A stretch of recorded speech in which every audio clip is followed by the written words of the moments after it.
In a 2024 report by the Road Safety Unit of the Metro Manila Development Authority, there was a 17.3% increase in motorcycle-related accidents in 2023. The government agency recorded 31,186 accidents involving motorcycles in Metro Manila alone. Some of these accidents are even caught on video and shared by netizens online, earning these riders the label kamote drivers. While being a kamote driver is not only limited to motorcycle riders, all drivers need to know how to keep themselves and everyone on the road safe. Hi everyone, I'm Clea Pineda and I will be your host in this episode of Straight from the Expert.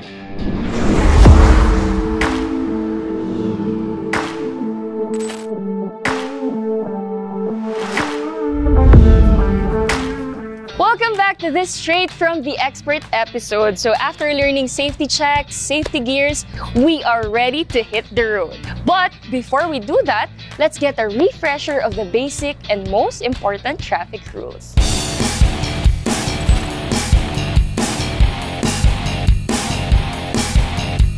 No U-turn. Vehicles are prohibited to do a 180-degree rotation in the road. No overtaking. Passing another vehicle is prohibited. Pedestrian crossing. Beware of pedestrians crossing the road. Maintain speed limit based on the number on the sign. Road narrows ahead. Bike lane. Only bicycles are allowed on this lane. Winding road ahead. Steep road ahead. For drivers, defensive driving is a very common but important practice. So ang ibig sabihin ng defensive driving, kailangan mas maging alerto ka sa daan, isipin mo na yung mga pwedeng mangyari sa'yo sa kalsada, at syempre, sundin natin ang safety driving techniques. Yes, that is correct, Clea. So dito, kailangan natin sa defensive driving advanced decision awareness. So meron tayong tinatawag na SIPDE, Search, Identify, Predict, Decide, Execute.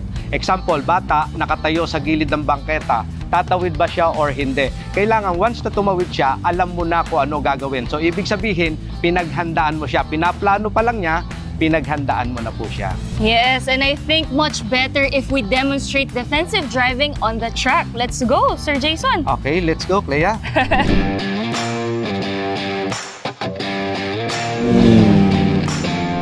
Ito po yung mga kailangan nating gawin o i-apply sa ating pagmamaneho, lalo na kung nasa labas po tayo. Number 1 is maintain safe distance. Ano ba yung safe distance? Once na tumatakbo po tayo, example, 15 km per hour, so dapat mga 2 motorcycle ang layo natin. So kung tumatakbo naman po tayo ng 30 km per hour, 4 motorcycle ang layo natin sa sinusundan. And then, kung tumatakbo po tayo na ang speed natin ay 40 km per hour, so doon natin ina-apply yung 2 to 3 second gap method. So, ibig sabihin, paano natin i-apply yan? So, hahanap tayo ng isang magiging reference natin like poste. Once na tumapat yung motorcycle sa poste, doon ka mag-start mag-count. 1,001, 1,002, 1,003. Once na ikaw ang tumapat sa poste na yon, ibig sabihin, safe ka sa distance na sinusundan mo. Sa speed limit natin, kailangan sundin natin ang speed limit. So, ibig sabihin kung ano po naka-indicate na speed limit doon sa kalsada, so sundin po natin siya. Okay, so minsan kasi ang nangyayari, sumusobra tayo sa bilis, so nawawalan po tayo ng control. Kaya yan din po ang nagiging sanhi ng accident. So, Sir Jason, pareho po ba ang distance ng safe following at safe stopping? Same lang naman po yan. Pero once may tinatawag po tayo na safe stopping distance, ang safe stopping distance po natin, kung halimbawa may sinusundan tayong 4 wheels, so dapat ang layo mo sa kanya is 1 motorcycle po. So para in case na umatras po yung 4 wheels, so at least hindi tayo mababangga. May enough distance po para mag-stop. Yes po. Yes. Opo. Number 2, drive within speed limit. Sundin natin para at least yung accident is maiwasan din natin.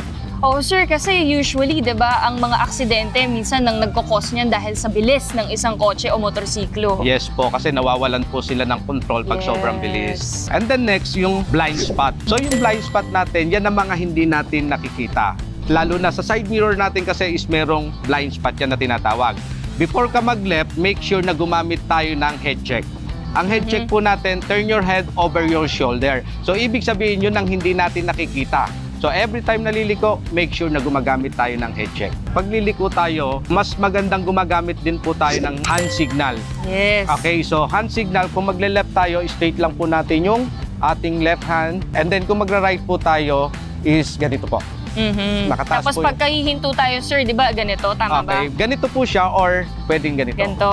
Okay. Okay, next is drive within lane. So, ibig sabihin, kailangan stay lang tayo sa lane. So, Hindi tayo malikot. yes. So, ibig sabihin, na nangyayari kasi yan, once na mabilis ang takbo mo, puro yun lang din ang gagawin natin. So, nawawala na tayo sa focus. Yung linya natin, di na tayo nakakapag-stay. So, sisingit dito, sisingit doon. Nawawala na yung signal, nawawala na rin yung pag-head check and then pag-check ng mirror. In short, sarili lang yung iniisip pag ganun, no, sir? Yes, opo. Then next is check for pedestrians. Importante yan. Yes, so ibig sabihin, once na nakakita tayo ng pedestrian lane, malayo pa lang iisipin na natin na may tatawid.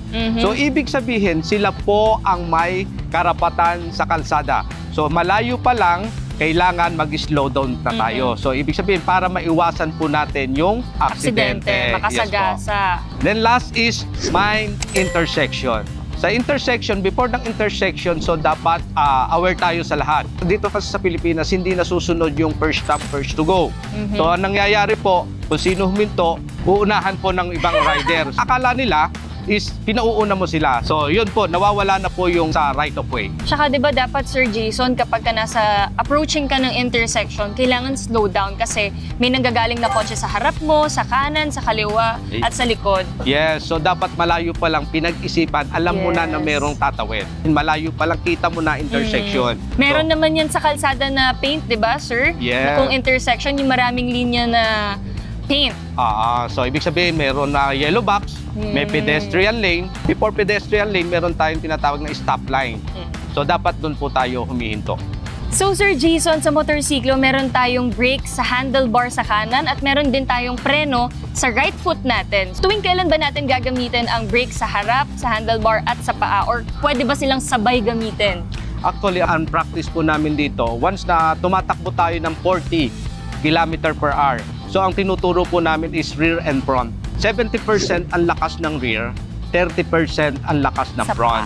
So mas safe siya kasi kung rear brake lang po ang ginamit natin, pag umistop tayo, pwede tayong umabot hanggang dun pa sa may area na yon. Yes. Ngayon, kung rear and front po ang gagamitin natin, pwedeng hanggang dyan lang po tayo umabot. So kasi ang tendency po, ang pwedeng mangyari po, kung rear brake lang po ang gagamitin natin, pwedeng mag-skid lang ang gulong. Yes, depende rin yan sa motorsiklo, no sir, kung meron yan ABS. Yes, opo. Importante yun. Those are some of the most important safety reminders when riding a motorcycle. So sana marami kayo natutunan mula kay Sir Jason. Sir Jason, saan ba nila kayo mahahanap or makikita? Okay, kung gusto nyo pong matuto mag-drive, mag-enroll sa A1 Driving School. Thank you for watching this episode of Straight from the Expert. And for more videos like this, visit gmanetwork.com/lifestyle and follow them on Facebook, Instagram, X, and TikTok. Siyempre, pwede nyo rin akong i-follow sa aking Facebook at Instagram at Clea Pineda and TikTok. Thank you again and ride safe, everyone!